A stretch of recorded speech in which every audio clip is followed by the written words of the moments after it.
तो जिस तरह से आपको पता है हमारे पास रिएक्ट जेएस की लेक्चर सीरीज चल रही है और इस सीरीज के अंदर हमने रिएक्ट राउटर का कॉन्सेप्ट स्टार्ट कर लिया है। तो लास्ट क्लास में हमने रिएक्ट राउटर का इंट्रोडक्शन लिया था, उसको डिस्कस किया था कि क्या होता है आपके पास ये रिएक्ट राउटर। तो इसका जो इंट्रोडक्शन था वो हम लास्ट क्लास में कवर कर चुके हैं। तो भाई अगर किसी ने हमारी रिएक्ट राउटर की इंट्रोडक्शन वीडियो नहीं देखी तो मैं रिकमेंड करूंगा कि पहले आप हमारा पार्ट नंबर 54 देख लो, उसके बाद इस लेक्चर के ऊपर आओगे तो आपको और अच्छे से समझ में आएगा। तो भाई देखो, इस लेक्चर के अंदर मैं आपको बताऊंगा कि आप अपनी रिएक्ट ऐप के अंदर रिएक्ट राउटर को किस तरह से इंस्टॉल करते हो और किस तरह से सेटअप करते हो।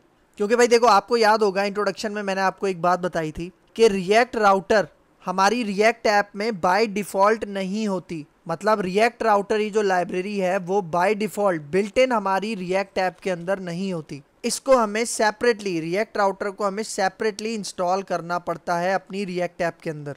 तो किस तरह से इसको इंस्टॉल करेंगे और सेटअप करेंगे इसको हम आज के इस लेक्चर में देखेंगे। तो ये हमारा पार्ट नंबर 55 होगा और मैं हूं आपका सर मोहम्मद आदिल और अब हम अपना लेक्चर स्टार्ट करते हैं।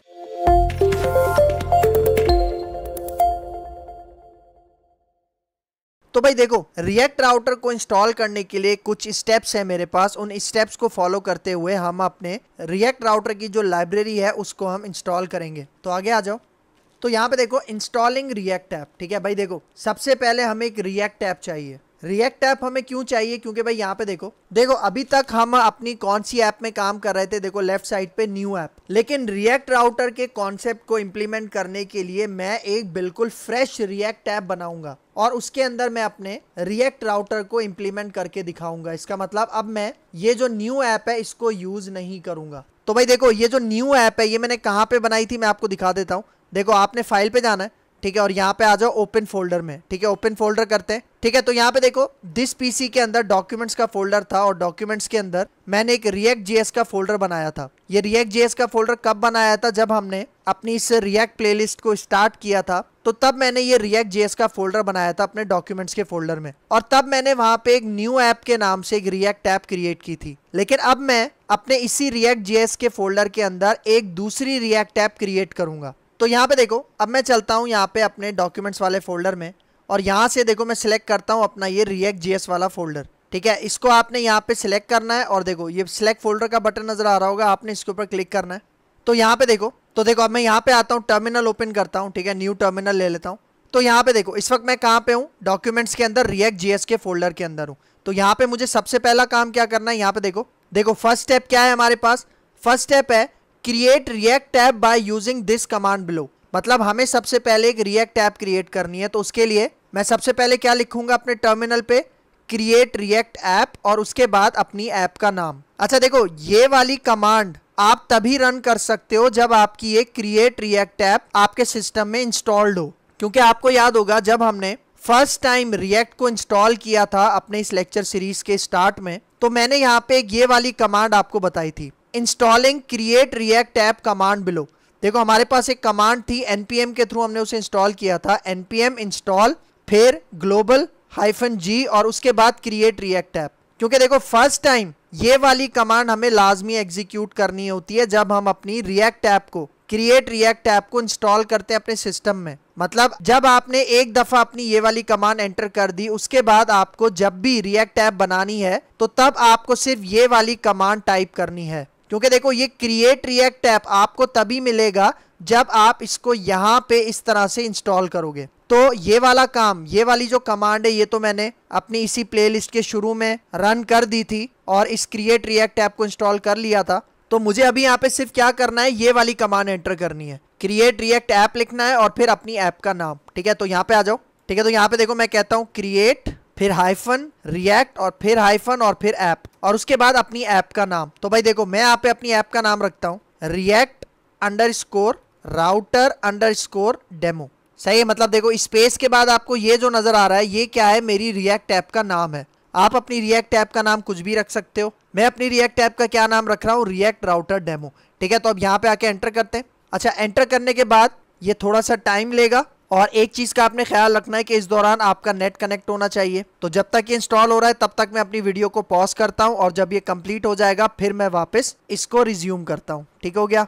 ठीक है, तो भाई यहाँ पे देखो हमारे पास एक मैसेज आ गया है, हैप्पी हैकिंग। वैसे हैकिंग तो हम नहीं कर रहे हैं, लेकिन हमारी यहाँ पे ये जो रिएक्ट ऐप है यहाँ पे क्रिएट हो चुकी है। तो भाई देखो अब आपने क्या करना है, यहाँ पे देखो यहाँ पे आपको टॉप लेफ्ट साइड पे नजर आ रहा होगा रिएक्ट राउटर डेमो। ये है हमारी रिएक्ट ऐप जिसके अंदर हम अपने रिएक्ट राउटर को इंप्लीमेंट करेंगे। तो अब आपने क्या करना है, अपने इस रिएक्ट राउटर डेमो की ऐप के ऊपर राइट क्लिक करना है और यहाँ पे देखो ओपन इन इंटीग्रेटेड टर्मिनल। आपने इसको अपने टर्मिनल पे ओपन करना है। क्यों? क्योंकि अभी देखो अभी हमारा टर्मिनल में कौन सा फोल्डर ओपन है, रिएक्ट जीएस, लेकिन मुझे किसके ऊपर काम करना है, रिएक्ट राउटर डेमो के ऊपर। तो मैं रिएक्ट राउटर डेमो के ऊपर राइट क्लिक करता हूं और ओपन इन इंटीग्रेटेड टर्मिनल। तो देखो जैसे ही मैंने इसके ऊपर क्लिक किया, आप देखो रिएक्ट जेएस के अंदर हम कहां पर आ गए, रिएक्ट राउटर डेमो के अंदर आ गए। अच्छा, तो अब मैं क्या करता हूं, अपनी ये जो रिएक्ट राउटर डेमो की रिएक्ट ऐप है इसको मैं रन करके दिखाता हूं अपने ब्राउजर में। तो उसके लिए मैं यहाँ पे अपने टर्मिनल में लिखता हूँ npm start। तो npm start लिख के एंटर करते हैं और इसको अपने सर्वर पे रन करते हैं। ये रन हो जाए फिर मैं इसका रिजल्ट आपको दिखाता हूँ ब्राउजर पे। ठीक है, तो यहाँ पे देखो जब आपके पास ये मैसेज आ जाए वेब पैक कंपाइल्ड सक्सेसफुली, तो इसका मतलब ये रन हो चुका है। और मुझे यहाँ पे अब लोकल होस्ट कोलन 3000 पोर्ट को रन करना है अपने ब्राउजर पे। तो यहाँ पे आ जाओ, देखो ये नजर आ रहा है आपको यूआरएल पे मैंने क्या लिखा हुआ है, लोकल होस्ट कोलन 3000। अब मैं यहाँ पे एंटर करता हूँ तो यहाँ पे देखो ये हमारी रिएक्ट ऐप आ गई। और आपको पता होगा कि जब भी हम अपनी react app first time create करते हैं तो जो उसका होम पेज होता है वो हमें कुछ इस तरह का नजर आता है। इसका मतलब रिएक्ट ऐप हमारी सक्सेसफुल क्रिएट हो चुकी है। अब हमें क्या करना है, यहाँ पे आ जाओ। ठीक है, तो ये तो था हमारा फर्स्ट स्टेप। अब आगे आ जाओ अपने सेकंड स्टेप की तरफ। अब देखो मुझे क्या करना है, install React router by using npm command below. देखो हमारे पास कमांड क्या है, npm i install React router DOM. देखो यही लाइब्रेरी है जो मैंने इंट्रोडक्शन में आपको बताया था कि ये लाइब्रेरी हमें इंस्टॉल करनी है जिसका क्या नाम है, रिएक्ट राउटर डॉम। और उससे पहले आप क्या लिखोगे, npm भी हमने इंस्टॉल किया था Node.js के साथ जब हमने ये लेक्चर सीरीज स्टार्ट की थी। ठीक है, तो ये वाली कमांड के थ्रू आप क्या करोगे, अपने रिएक्ट राउटर को इंस्टॉल करोगे। अच्छा, एक बात मैं आपको बताता जाऊं कि जब आप अपनी रिएक्ट राउटर वाली लाइब्रेरी को इंस्टॉल कर लोगे तो उसकी डिपेंडेंसी ऐड कहाँ पे होगी मैं आपको दिखा देता हूँ। ठीक है, यहाँ पे आ जाओ, देखो ये हमारी रिएक्ट राउटर डेमो है और इसके आ जाओ यहाँ पे देखो आपको नजर आ रहा होगा package.json। मैं इसके ऊपर क्लिक करता हूँ, इसको ओपन करता हूँ तो यहाँ पे देखो, ठीक है ये देखो अभी यहाँ पे देखो आपको कहीं भी रिएक्ट राउटर की डिपेंडेंसी नजर नहीं आ रही होगी। क्यों? क्योंकि अभी तक मैंने रिएक्ट राउटर को इंस्टॉल नहीं किया। ठीक हो गया। तो देखो यहाँ पे कमांड क्या है, कमांड मैं आपको बता दूं, npm i फिर react -router -dom। और भाई देखो ये कमांड आपको इस स्लाइड से भी मिल जाएगी। ये मैं जो पीपीटी है आपके पास पावर पॉइंट की स्लाइड है, ये मैं आपको प्रोवाइड कर दूंगा। वरना अगर आपको ये कमांड नेट पे देखनी है तो आप कैसे देख सकते हो, यहाँ पे आ जाओ। ठीक है, देखो मैं यहाँ से अपना गूगल ओपन करता हूँ।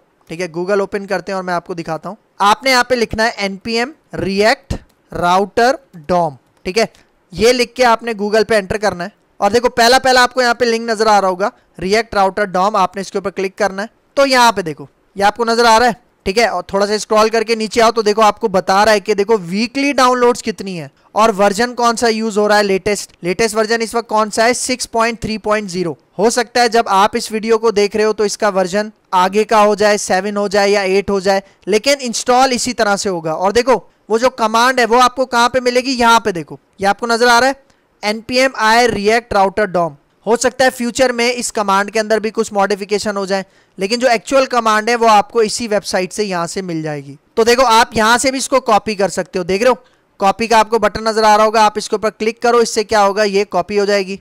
ठीक है, तो अब मैं यहाँ पे आता हूँ। अब देखो अभी ये मेरा npm स्टार्ट हुआ हुआ है ना, मतलब सर्वर रन हुआ हुआ है। तो मैं शॉर्टकट प्रेस करता हूँ कंट्रोल सी करके इसको मैं टर्मिनेट करता हूँ। तो भाई देखो अब वो जो मैंने कमांड वहां से कॉपी की थी इसको मैं यहाँ पे पेस्ट करता हूँ अपने टर्मिनल पे। कमांड क्या है, npm i react router dom। तो यहाँ पे आके मैं एंटर करता हूँ। ये ज्यादा टाइम नहीं लेगी, ये जल्दी से इंस्टॉल हो जाएगा।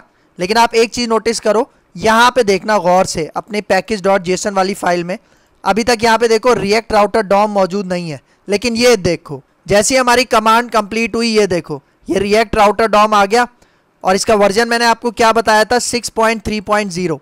तो देखो वही लेटेस्ट वर्जन यहाँ पे इंस्टॉल हो चुका है। तो एक बात याद रखना कि जब भी आप अपने रिएक्ट राउटर डॉम को इंस्टॉल कर लोगे अपनी रिएक्ट ऐप के अंदर तो package.json में जाके मेक श्योर कर लेना कि ये वाली लाइन यहाँ पे ऐड हो जानी चाहिए। मतलब रिएक्ट राउटर डॉम की जो डिपेंडेंसी है वो package.json में लाजमी ऐड होनी चाहिए और ये ऑटोमेटिक ऐड होती है, मतलब आपको खुद से इसको ऐड करने की जरूरत नहीं होती। तो ये देखो ये था सेकंड स्टेप। लेकिन यहाँ पे देखो एक इंपॉर्टेंट नोट है, यहाँ पे देखो क्या कह रहा है, this tutorial uses react router version 6। मतलब इस लेक्चर के अंदर हम कौन से वर्जन की बात कर रहे हैं, वर्जन 6। लेकिन यहाँ पे एक पॉइंट है, if you are upgrading from version 5 you will need to use the latest flag @latest flag. मतलब देखो यहाँ पे क्या कह रहा है कि अगर आप वर्जन 5 आपके पास पहले से इंस्टॉल्ड है और अगर आप रिएक्ट राउटर वर्जन 6 के ऊपर आना चाह रहे हो, तब आपको ये वाला फ्लैग अपनी कमांड में लगाना पड़ेगा। कौन सा फ्लैग? @latest। किस तरह से? यहाँ पे देखो npm i react router dom फिर @latest। ठीक है, तो इससे क्या होगा कि जो आपको वर्जन 6 है, जो कि इस वक्त लेटेस्ट वर्जन है, वो इंस्टॉल हो जाएगा आपकी रिएक्ट ऐप के अंदर। फिर आगे आ जाओ। फिर देखो यहाँ पे एक बहुत important point, after installing React router library it will add it in package.json file as dependency. मतलब देखो जब आप रिएक्ट राउटर लाइब्रेरी को इंस्टॉल कर लोगे अपने रिएक्ट ऐप में, तो वो एज अ डिपेंडेंसी ऐड हो जाती है कहाँ पे? आपकी package.json फाइल के अंदर। तो इंस्टॉल करने के बाद package.json फाइल को चेक करना बहुत ज़्यादा ज़रूरी है। तो ये था आज का हमारा लेक्चर जिसके अंदर हमने installing and setup react router की बात की। तो भाई अब नेक्स्ट लेक्चर के अंदर हम देखेंगे कि रिएक्ट राउटर की लाइब्रेरी को यूज करके अपने रूट्स को किस तरह से कॉन्फ़िगर करना है अपनी रिएक्ट ऐप के अंदर। रूट्स को कॉन्फ़िगर करने का क्या मतलब है? जिस तरह मैंने इंट्रोडक्शन में बताया था कि कौन से यूआरएल पे कौन सा कोड एग्जीक्यूट होना चाहिए, कौन से यूआरएल पे कौन सा कंपोनेंट एग्जीक्यूट होना चाहिए, तो ये सारी चीजें हम कॉन्फ़िगर करते हैं अपने राउट्स के अंदर। तो वो राउट्स किस तरह से बनाएंगे, किस तरह से उसको डिफाइन करेंगे, ये सारी चीजें हम इंशाल्लाह नेक्स्ट लेक्चर के अंदर कवर करेंगे। तो अगर यहाँ तक कोई भी कंफ्यूजन है तो कमेंट बॉक्स में मुझसे जरूर पूछ लेना। तो मिलते हैं इंशाल्लाह नेक्स्ट लेक्चर के अंदर, तब तक के लिए दीजिए इजाजत। अल्लाह हाफिज।